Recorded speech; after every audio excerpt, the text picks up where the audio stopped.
సంతాపమునకు గురి చేసినటువంటి బిడ్డలు లేదా తల్లిదండ్రులను సంతాపమునకు గురి చేసినటువంటి బిడ్డలు వివేకుల అవివేకుల అనే విషయానికి వస్తే అవివేకులే. వివేకులు ఎందుకు కాదు అనే విషయానికి వస్తే మనము నిన్నగాక మొన్నే 21వ దినాన వివేకము అనే అంశాన్ని ధ్యానం చేసుకున్నాం. వివేకి అనే మాటకి పూర్తి వివరణ సామెతల గ్రంథంలో ఇచ్చాడు. ఏంటి ఒక్క మాటలో చెప్తాడు. 13వ అధ్యాయము 16వ వచనం ఒకసారి చదువుతాం. వివేకులందరూ తెలివి కలిగి పని జరుపుకొందరు. ఈ మాటకు ఒక ఉదాహరణ చెప్పి నేను ముందుకు వెళ్తాను. రేపల్లి ప్రాంతంలో పరిచయం చేస్తున్నప్పుడు చెరుగుపల్లి అనేటువంటి గ్రామంలో పాంప్లెట్ కొట్టించడానికి వెళ్తే అక్కడ పాంప్లెట్ కొట్టేటువంటి ఆయనతో మాట్లాడాను, రేటు కూడా మాట్లాడాను, ఏమేమి వేయాలో కూడా అడిగాను, ఎన్ని వేయాలని అడిగాను. బాగానే ఉంది. అంతా సెట్ అయిపోయిన తర్వాత చిన్న మాట దగ్గర చిన్న డిస్టర్బెన్స్ వచ్చింది. చిన్న డిస్టర్బెన్స్ వస్తే నాతోటి ఎవరైతే మాట్లాడుతున్నారో ఓనర్ గారు వాళ్ళ నాన్నగారు వచ్చారు. వాళ్ళ నాన్నగారు వచ్చి ఒక మాట అన్నాడు. ఆ మాట అన్న తర్వాత నేను సైలెంట్ అయిపోయాను. ఏంటనంటే ఈ వేస్ట్ మాటలన్నీ మాట్లాడే కంటే మీరు ఇది మాట్లాడుకుని ఉంటే మీరు చెప్పిన పనిలో కొంతవరకైనా పూర్తయ్యేదని అన్నాడు. అయితే నాకు అర్థమైన విషయం ఏంటంటే వాదన పెట్టుకోవడాన్ని బట్టి ఏమాగిపోయింది? పని ఆగిపోయింది. ఇప్పుడు ఆయన కాదన్నా నేను కాదన్నాను. ఇక్కడ పని ఆగిపోతుందని ఆ పెద్ద ఆయన చెప్తే కానీ మాకు తెలియలేదు. అయితే ఇక్కడ విషయం ఏంటంటే వివేకి ఏం చేస్తాడంటున్నాడు ఈ మాట. వివేకులందరూ తెలివి కలిగి పని జరుపుకొందరు. వివేకులందరూ తెలివి కలిగి పని జరుపుకొందరు అన్నాడంటే వాదన పెట్టుకున్నాం మేమిద్దరం వివేకులమా? మీరు మాట్లాడుకోవటం వల్ల పని ఆగిపోయిందని చెప్పిన ఆయన వివేక? వీళ్ళిద్దరు ఎవరు వివేకులు? ఆ పెద్ద ఆయనే వివేకి. అవివేకులు ఎవరు? వాదన పెట్టుకున్న మేమిద్దరం అవివేకులు. ఎందుకనంటే వాదన ఆడుకోవడాన్ని బట్టి ఏమి ఆగిపోయింది? పని ఆగిపోయింది. జాగ్రత్తగా వినండి. వాదన పెట్టుకోవడాన్ని బట్టి పని ఆగిపోయింది కదా. ఈ పని ఆగిపోవటాన్ని బట్టి ఇక్కడ ఉన్న మనిషి అంటే వాడికి ఇచ్చినటువంటి బిరుదు ఏంటిది? అవివేకి కదా. జాగ్రత్త పెట్టుకోండి. వాదన లేదా పని జరిగించకుండా జరగాల్సిన పనిని ఆపేసిన వాడిని ఏమంటాం? అవివేకనే అంటాం. తెలివి కలిగి వివేకులందరూ తెలివి కలిగి పని జరిగించుదురు అన్నాడనంటే పని జరగకుండా ఆపేసే ప్రతి వాడిని కదా. అయితే దేవుడు భూమి మీద మనిషిని చేసిన కారణం ఏమై ఉండొచ్చు? దేవుడు భూమి మీద మనిషిని చేసిన కారణం ఏమై ఉండొచ్చు?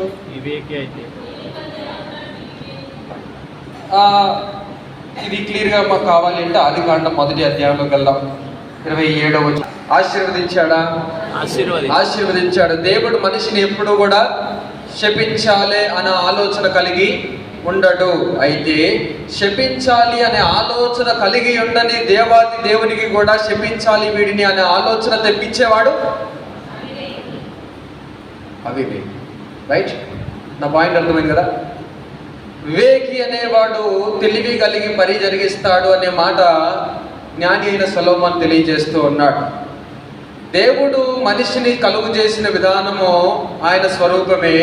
అది కూడా కలుగు చేసినది ఎందుకు అనంటే వారిని ఆశీర్వదించడానికే కానీ శపించడానికి. ఈ ఆశీర్వాదపు మార్గాన్ని ఆపేసినటువంటి మనిషిని ఏమనాలి?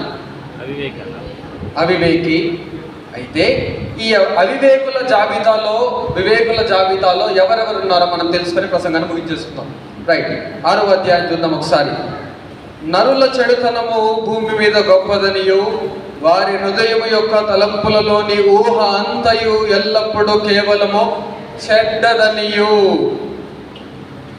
నరుల ఆలోచనలు అన్నీ కూడా, మనుషుల తలంపులు అన్నీ కూడా, మనిషి చేసే కార్యకలాపాలు అన్నీ కూడా మంచివని దేవునికి తెలుసా? చెడ్డవని దేవునికి తెలుసా? చెడ్డవనే తెలుసు. చెడ్డవని తెలిసినప్పటికీ కూడా ఆశీర్వదించడానికే పూనుకున్నాడా, శపించడానికి పూనుకున్నాడా? ఆశీర్వదించడానికే పూనుకున్నాడు. అయితే ఎందుకు పూనుకున్నాడు అనేది నా ప్రశ్న.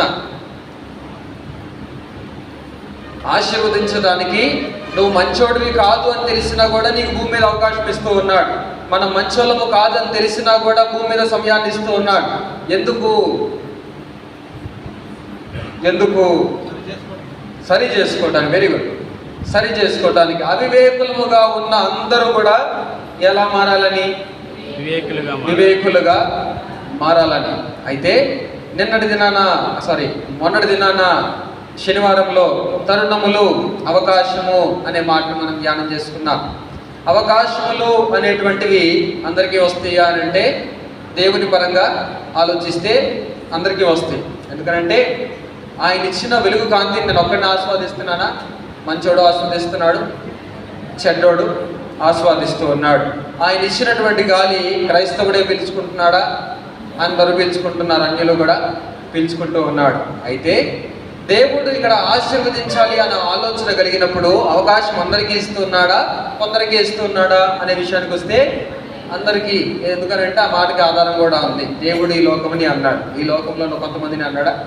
పాత నిబంధనలో కూడా భూనివాసులందరినీ, సార్వత్రిక ఆహ్వానం కదా, భూనివాసుల అందరినీ కూడా రక్షణ మార్గంలోనికి పిలవటానికే దేవుడు కొనుక్కుంటూ ఉన్నాడు. అలాంటి దేవాది దేవుడు మనిషికి తరుణములు, అవకాశములు ఇస్తూ ఉన్నప్పుడు ఆ అవకాశాలను వినియోగపరచుకోకుండా, పని జరిగించకుండా, ఆశీర్వాదమును పొందుకోకుండా ఆపేస్తున్నటువంటి ప్రతి మనిషి అవివేకే. అయితే ఆ అవివేకములో ఉండేటువంటి మనిషి ఏమవుతాడో సువార్త పాఠ్య భాగంలో ఫైనలైజ్ చేశాడు. ఏమి అవుతారు? ఏమని పిలిచాడు వాళ్ళని? శపింపబడిన వారలారా కదా. అవివేకులు, ద ఫూలిష్నెస్, అల్లరి పాలైపోతారు, నవ్వుల పాలైపోతారు. అంటే నవ్వుల పాలు ఎవరవుతారు అని అంటే తెలివి గల్లవాడు జ్ఞానంగా మాట్లాడతాడు, వాడు ఎటైనా తప్పించుకోగలుగుతాడు.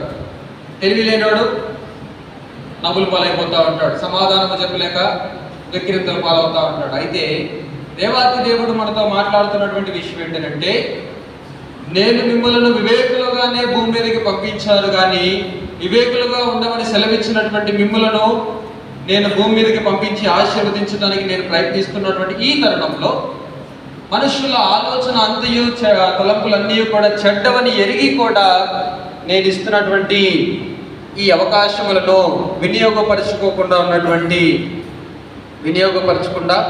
ఉన్నటువంటి మిమ్మలను ఏం చేస్తానో స్వార్థ పాఠ్య భాగంలో చెప్తున్నాడు. 6వ వచనం, పాత నిబంధన 6వ వచనం చదివి ముందుకెళ్దాం. తాను భూమి మీద నరులను చేసినందుకు యెహోవా సంతాపము నుండి తన హృదయములో నొచ్చుకొనెను. అమ్మ నాన్న ఆరోగ్యంగా ఉంటేనే పిల్లలు ఆనందంగా ఉంటారు. జాగ్రత్త గుర్తుపెట్టుకోండి. అమ్మ నాన్న ఆరోగ్యంగా ఉంటేనే పిల్లలు. ఎవరు కలిగి ఉన్నారో మనకు అర్థమైంది. అయితే దాన్ని ఎలా తీసుకోవాలి, ఎలా తప్పించుకోవాలి, వివేకులుగా ఎలా మార్చుకోవాలి, ఎలా మారాలి అనే విషయానికి మనం వెళ్దాం. సువార్త పాఠ్య భాగం ఒకసారి చదువుతాం. 25వ అధ్యాయం 45వ వచనం. అప్పుడు ఆయన ఎడమ వైపున ఉండు వారిని చూచి, శపింపబడిన వారులారా,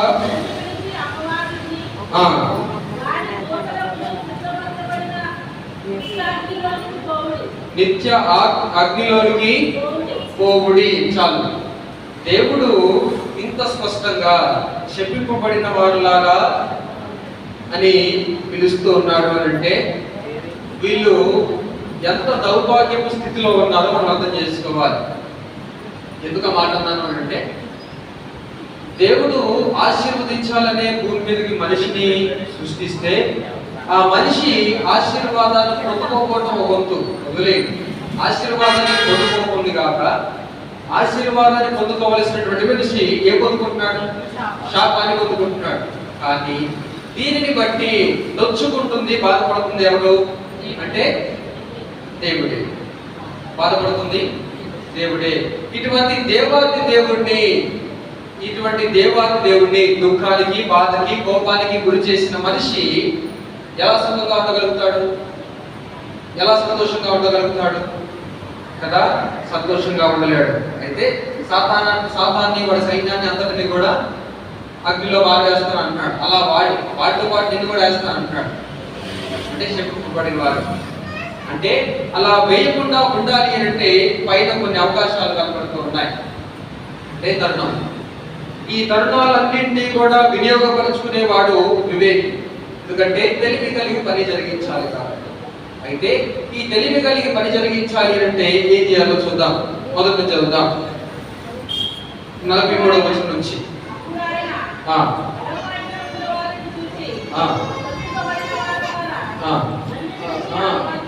41 నుంచి. అప్పుడు ఆయన ఎడమ వైపున ఉండేవారు, రోగినై చెరసాలలో ఉంటిని,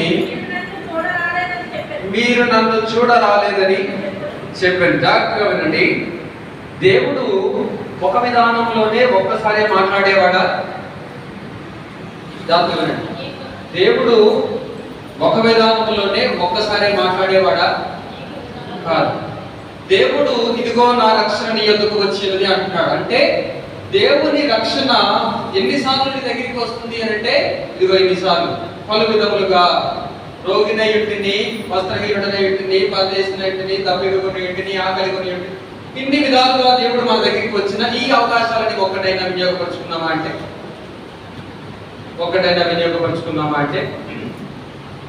వినియోగపరుచుకున్నాం. అంటే దేవుడు నీ దగ్గరికి ఎన్నిసార్లు ఎన్ని విధాలుగా వచ్చినా ఆ వివేకత్వమును తీసేసుకోవడానికి ప్రయత్నం చేసావా అంటే లేదు. అంటే దేవుడు నీ అవివేకాన్ని తీసేయడానికి ఆయన ఎంతో పాకులాడాడు, కానీ ప్రయాసపడ్డ ఆయన కోసము ఒక అవకాశాన్నైనా వినియోగపరుచుకుందాం అనే ఆలోచన మనకుందా?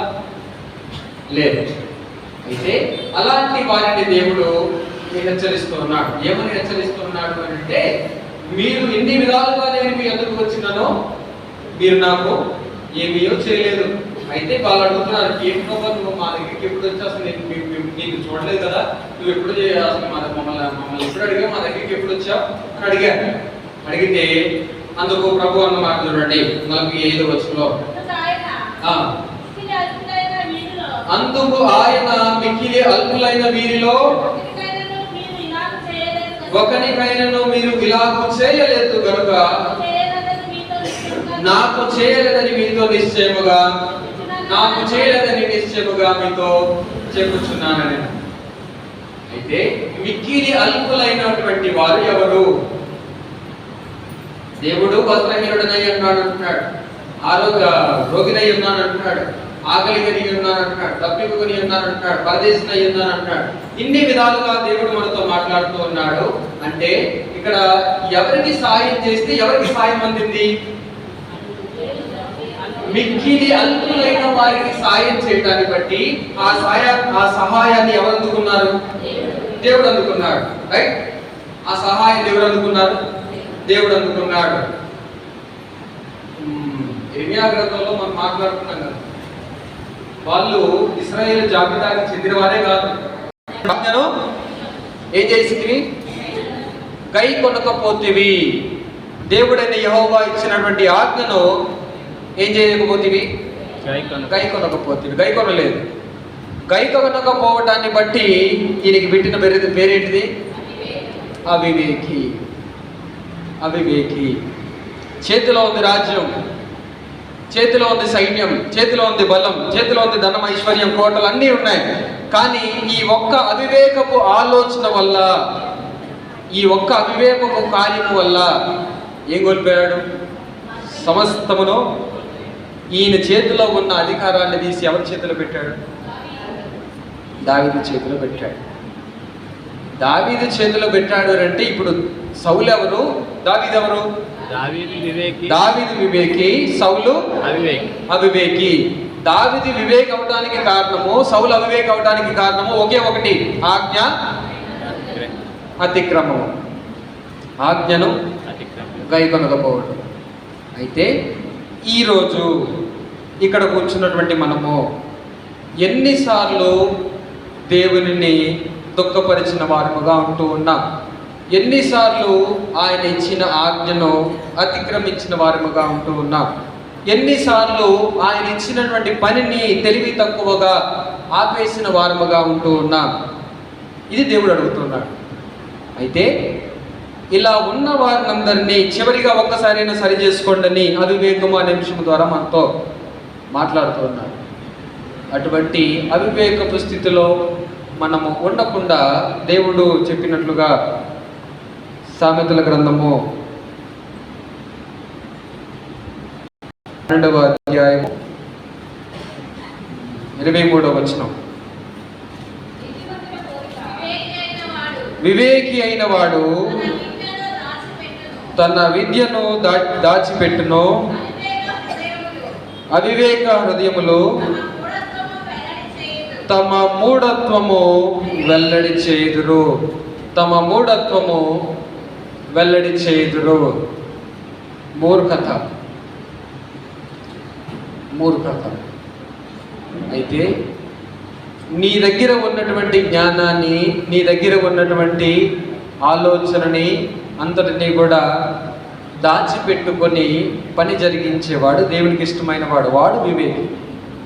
అయితే వ్యర్థముగా ఆ పనిని జరగకుండా ఆపేసేటువంటి ప్రతి వాడు, ఆజ్ఞను అతిక్రమించిన వాడు అవివేకి.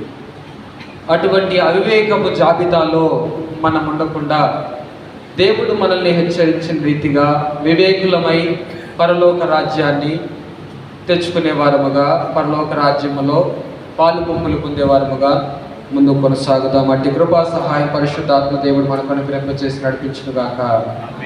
ఆమేన్. ప్రార్థన చేసుకుందాం. పరిశుద్ధుడు పరిశుద్ధుడు పరిశుద్ధుడు అని వివేల దూతలతో గాన ప్రతిగానము చేయబడినటువంటి మా పరలోకపు తండ్రి, అతి ఉన్నతమైన వాడవును, అతి గరుడవును, పరిశుద్ధుడవును, గాంభీరము కలిగినటువంటి దేవుడవును అయినటువంటి నీ పరిశుద్ధ నామమునకు వెళ్ళని కృతజ్ఞతాస్తుతులు స్తోత్రము చెల్లిస్తూ ఉన్నాం. నీ సన్నిధానములో ప్రభా ఈ మండల కాలంలో మా వివేకపు ఆలోచన వల్ల, మా వివేకపు కార్యకలాపాల వల్ల మా జీవితాన్ని మేమే నాశనం చేసుకునే వారముగా, మమ్మల్ని మేము మోసపరుచుకునే వారముగా మేము ఉంటూ ఉన్నామేమో. నిత్య జీవమును మేము పొందుకొని సాక్షులుగా నిలిచేటువంటి జాబితాలో మమ్మల్ని కూడా ఉంచుకొని ఆదాయపడుతూ ఉన్నాం. అటువంటి స్థితిలో ప్రభావ మేమందరూ కూడా ప్రయత్నిస్తున్నటువంటి ఈ తరుణమును బట్టి, మాకు ఇచ్చినటువంటి అవకాశం బట్టి సదాకాలం నీకు కృతజ్ఞతమై జీవించినటువంటి కృపలో మమ్మల్ని ముందుకు చేయండి. అలాగే దయగలిగిన రాజా, ఈ కాల సమయంలో చేరువచ్చిన ప్రతి కుటుంబాన్ని, కుమారుడిని, వారి కుటుంబాలను దర్శించి దీవించి ఆశీర్వదించి మరి రక్షణ మార్గంలో మేమందరం కూడా స్థిరులమై సాక్ష్యము కలిగి జీవించినటువంటి వివేకుల వలె మమ్మల్ని కూడా ముందుకు నడిపించమని ప్రార్థిస్తూ ఉన్నాం. అలాగే రాత్రి కాల సమయంలో పరిష్కారమును అనుగ్రహింపచేయండి. రాత్రి కాల సమయంలో మేమందరము కూడా దీవెనార్థముగా నాయన నీ దీవెనల నుండి సన్నిధిని సంతోషమును తీసుకుని వెళ్ళినట్లుగా ఆ వాక్యమును మా హృదయంలో ఫలింపచేసి మీరే మహిమ పొందండి. రాలేకపోయిన బిడ్డలను దయతో మన్నించి వారికి ఒక సదావకాశం మీరు అనుగ్రహింపచేసి మీరే మహిమను పొందుకునండి. అలాగే నేను దూర ప్రాంతంలో నాయన యుద్ధ వాతావరణంలో ఉన్నటువంటి కుటుంబాలను బట్టి, ప్రియులను బట్టి నీకు ప్రార్థిస్తూ ఉన్నాం. వారిని అందరినీ కూడా మీరు విమోచించండి. వారందరికీ కూడా సహాయం దయచేయండి. రాత్రికాల సమయంలో ప్రభా మా హృదయంలో ఉన్నటువంటి ప్రతి అవివేకపు ఆలోచనను నజరుడైన యేసు నామములో మీరు తొలగింపచేయండి. వివేకుల వలె నీ పరలోక రాజ్యములో నిత్య జీవమును ఆయన పొందుకునేటువంటి వారముగా మమ్మల్ని ఉంచి నీ పరిశుద్ధ సన్నిధానంలో చేరవచ్చిన ప్రతి ఒక్క బిడ్డను మీరు దీవించి ఆశీర్వదించమని మా ప్రభువును ప్రియరక్షకుడైనటువంటి యేసు క్రీస్తు వారి దివ్య పరిశుద్ధ నామములో వెనసనిధి సంతోష సమాధానము ఇప్పుడు ఎల్లప్పుడు సదాకాలము చేరవచ్చిన మనకును సార్వత్రిక సంఘమునకును సదాకాలము వివేకులమై జీవించినట్టుగా కృపను అనుగ్రహింపచేసి దీవించి నడిపించునుగాక. ఆమేన్. ఆమేన్. సిలువరక్తధారలు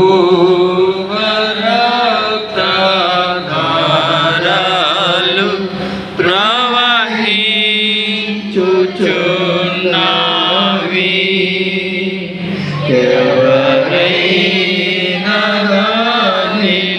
ముగిన